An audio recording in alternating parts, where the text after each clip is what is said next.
আজকের আলোচনায় থাকছে নরসিংদী সদরের আলোকবালী ইউনিয়নের ভয়াবহ সহিংসতার ঘটনা। সাম্প্রতিক এই সংঘর্ষে গুলিবিদ্ধ হয়ে প্রাণ হারিয়েছেন ইউনিয়নের যুবদলের যুগ্ম আহ্বায়ক সাদেক মিয়া। আহত হয়েছেন আরও অন্তত 10 জন। ঘটনাস্থল ছিল মুরাদনগর এলাকা। সকালবেলা হঠাৎ করে দুপক্ষের মধ্যে ব্যাপক সংঘর্ষ শুরু হয়। প্রত্যক্ষদর্শীরা জানিয়েছেন কয়েক রাউন্ড গুলি ছোড়া হয়। চারপাশ আতঙ্ক ছড়িয়ে পড়ে। নরসিংদীর অতিরিক্ত পুলিশ সুপার কলিমুল্লাহ গণমাধ্যমকে জানিয়েছেন মূলত আধিপত্য বিস্তার নিয়েই এই সংঘর্ষের সূত্রপাত। দীর্ঘ সময় ধরে শাহ আলম চৌধুরী ও কাইম সরকারের মধ্যে রাজনৈতিক বিরোধ চলে আসছিল। শাহ আলম চৌধুরী হচ্ছেন ইউনিয়ন বিএনপির আহ্বায়ক, আর কাইম সরকার একসময় ছিলেন সদস্য সচিব। পরে তিনি বহিষ্কার হন।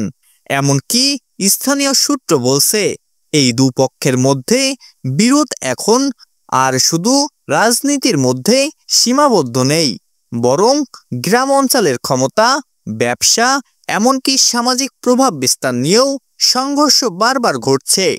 আজকের এই ঘটনায় নিহত সাদেক কাইম সরাসরি শাহ আলম চৌধুরীর ঘনিষ্ঠ ছিলেন। তাই অনেকেই বলছেন এই হত্যাকাণ্ড রাজনৈতিক সংঘর্ষের আরও তীব্র করবে। আহতদের মধ্যে কয়েকজন অবস্থা আশঙ্কাজনক। তারা এখন নরসিংদী সদর হাসপাতালে চিকিৎসাধীন আছেন।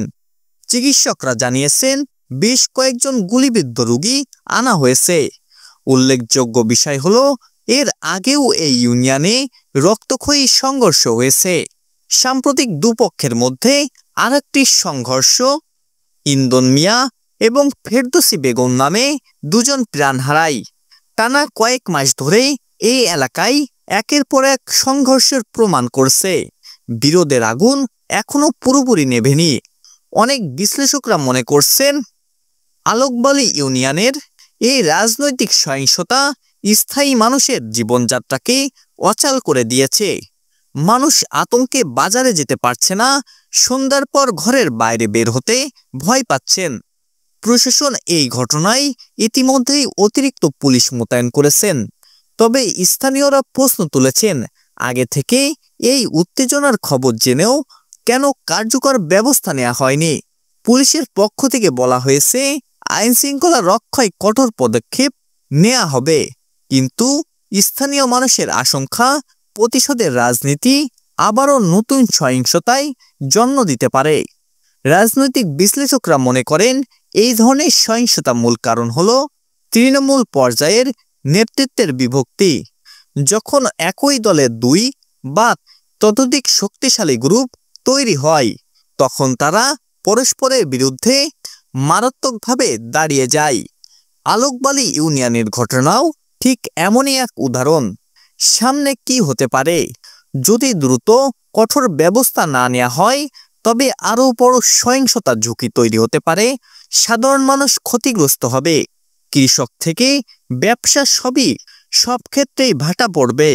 রাজনৈতিকভাবে নরসিংদী অঞ্চলে বিএনপির অবস্থানও প্রশ্নের মুখে পড়তে পারে, কারণ অভ্যন্তরীণ কোন্দল তাদের মাঠের শক্তি দুর্বল করেছে।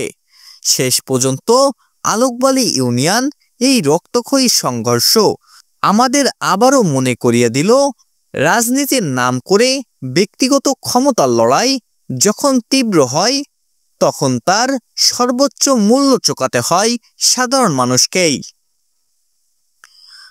দর্শক, ওয়ার্ল্ড নিউজের পক্ষ থেকে এই ছিল এখনকার মতো। ভিডিওটি ভালো লেগে থাকলে লাইক দিন এবং সাবস্ক্রাইব করে আমাদের পাশে থাকুন। ধন্যবাদ সবাইকে।